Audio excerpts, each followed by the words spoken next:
So we have talked about and used for loops. Now the array has its own type of for loop, the for each next statement. It's very similar to the for loop we know and love.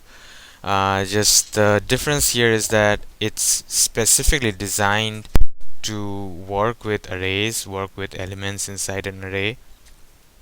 You don't have to define counters or anything to work with this. What you just have to do is define like a variable where you can give any name, and that's like the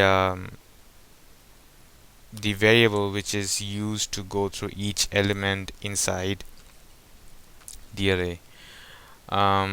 So the syntax is given on the right. So for each element, which is the variable I was talking about, you have to define the data type of that element variable, and then say that it's in this array, or here is group. So for each element inside an array or a group, do something, which are the statements here, and then finish with next, and then element, the variable name we defined earlier.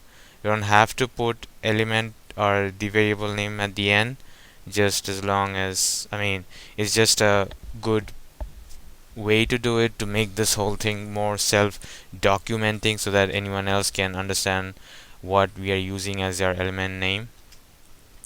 And so we have a couple of examples here. The first one is where the element is month name, and that's used for going or looking at each of the variables inside, or each of the elements inside the array called months. And so we use the items.add to take each element inside month and put it in a list box. And here we just defined the element month name inside the for loop.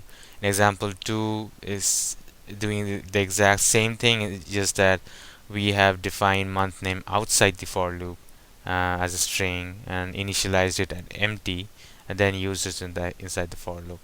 When you initialize it or define it inside the for loop, it's automatically initialized as string empty. So it's kind of a same thing done in a more redundant process. That's example 2. Now, using what we learned, we can calculate the average amount stored in a one-dimensional array having numbers as elements, and we use the length property of that.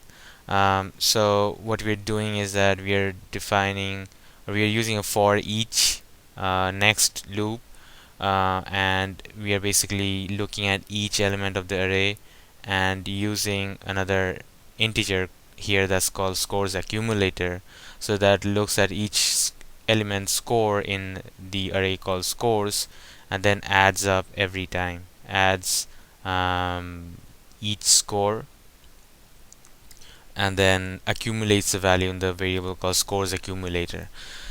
So once all the elements inside the array called scores is accumulated, then just divide that by scores length, or the total number of elements inside the array called scores, to get the average value, and then you can display it in a label.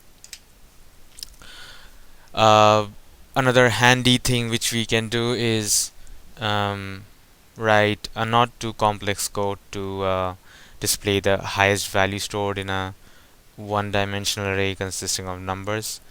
So the way we do that is, first we define the array, we populate the array, make sure that we have numbers inside the array, and then we define another variable which will store the highest number. So that's dim highest pay, and we have initialized it to the first variable of the array we're looking at, and that's called pays.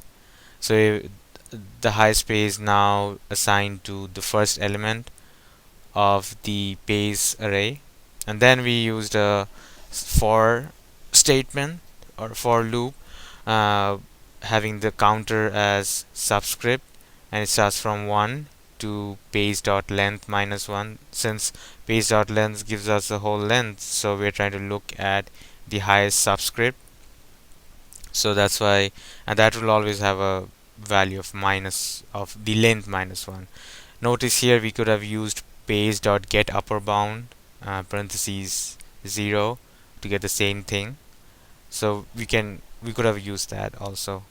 So once inside the for element, we are looking at each subscript of the base array, and if it's greater than your highest pay, whatever stored currently at highest pay, then assign highest pay to pays, or assign the current element inside pays to highest pay. So we are basically updating the values of highest pay if you find a greater number than was already stored in it.